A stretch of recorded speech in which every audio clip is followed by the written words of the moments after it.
Hello guys, welcome back to the channel. Today we are going to talk about how to turn on personal hotspot in iPhone. A personal hotspot, also known as a mobile hotspot or tethering, allows you to share your phone's data connection with other devices. This lets you connect devices to the internet in places where Wi-Fi is unavailable, like in a car, train or coffee shop.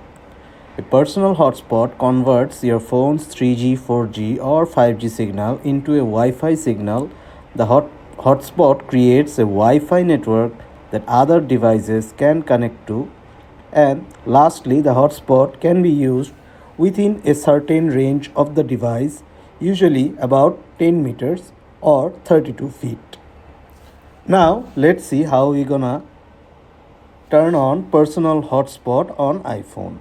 As you can see on the screen that we have already opened the settings app, and in the settings app we are going to have a personal hotspot section. As you can see, we'll tap on that. Yeah, then follow the instructions to turn on the hotspot, then turn on the allow others to join. Here you can see that our personal hotspot has been turned on. So that is how you are going to add or turn on personal hotspot on your iPhone. Thanks for watching.